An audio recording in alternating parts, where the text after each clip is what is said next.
Sa isang hakbang ng transparency at pagpapakita ng mabuting halimbawa, voluntaryong sumailalim sa drug test si Mayor Richie Jason D. David.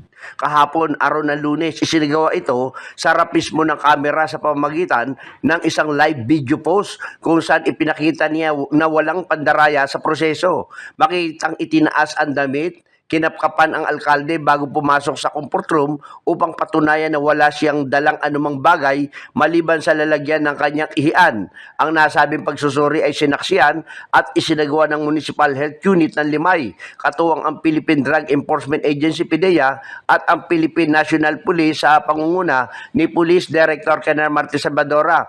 Ayon kay Mayor David, layunin ng kanyang hakbang na hikayatin ang iba pang opisyal ng pamahalaan na magpa-drug test rin at patunayan ang kanilang integridad sa panunungkulan. Hinimok din niya ang kanyang mga kababayan na tumigil na sa paggamit ng illegal na droga na aniyay pangunahing sumisira sa kinabukasan ng mamamayan. Ang nasabing inisyatibo ay bahagi ng kampanya ng lokal na pamahalaan laban sa droga upang patuloy na maisulong ang isang ligtas at maayos na komunidad sa Limay.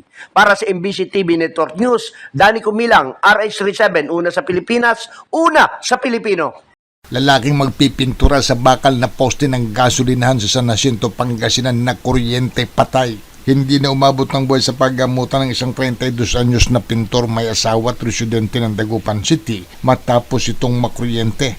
Nabatid ng mga investigador sa kasama at bayaw ng biktima na si Dexter de Guzman na magpipintura sila sa posting bakal ng gasoline station at habang kinakayod ng biktima ang lumang pintura, aksidente itong napahawak sa live wire sanhi ng kanyang pagkakuryente at nahulog ang biktima na agad namang nadala sa Mapandan Community Hospital, subalit diniklarang doon arrival na ng attending physician na si Dr. Abraham Amigable Jr. Para sa MBC TV Network News, ito si Freddy Pajardo, RH38, una sa Pilipinas, una sa Pilipino. Matapos ang mahigit 2 dekada o 26 years na pagtatago sa batas, nahuli ang isang wanted sa lalawigan dahil sa kasong theft o pagnanakaw at malicious mischief o paninira. Nahuli ito ng 2nd Northeast Samar Provincial Mobile First Company at San Roque Municipal Police Station doon sa barangay ng Balnasan ng naturang bayan. Ayon sa report ng PNP, 50 anyos na ngayon ang sabing akusado matapos ang mahabang panahon na pagtatago at residente na nasabing barangay.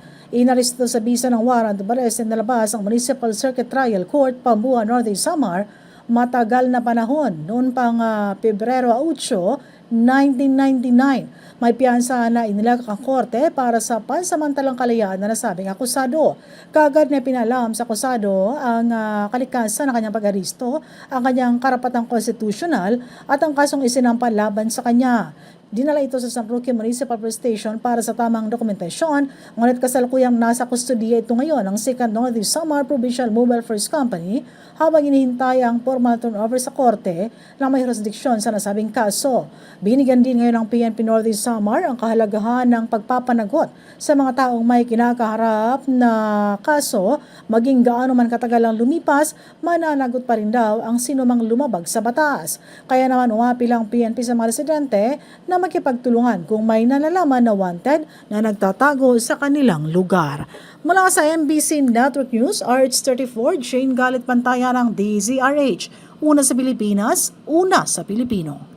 Balita mula sa Davao City. Idinaos ng maayos at mapayapa ang isinagawang rally ng mga progresibong grupo at Pro Duterte supporters kahapon, Hulyo 28, 2025, kasabay ng State of the Nation Address o SONA ni Pangulong Ferdinand Bongbong Marcos Jr. batay sa report ng Santa Ana at San Pedro Police Station. Ayon kay Police Major Richin Lagnayo, Station Commander ng Santa Ana Police Station, tinatayang nasa 20 katao ang lumahok mula sa progresibong sektor habang nasa 50 naman katao ang sumuporta sa Pro Duterte Rally. Sinabi ni Major Lagnayo na parehong grupo ay mahigpit na sumusunod sa mga itinakdang alintutunin ng mga otoridad, dahilan kung bakit naging maayos at walang naitalang untoward incident sa nasabing aktibidad. Dagdag pa ng opisyal, nagtulungan ang mga tauhan ng Santa Ana at San Pedro Police Stations kasama ang Tourist Police at mga miyembro ng Police Auxiliary upang tiyakin ang seguridad at kaayusan ng mga kilos protesta. Para sa MBC TV Network News, ito si June Suter, una sa Pilipinas, una sa Pilipino.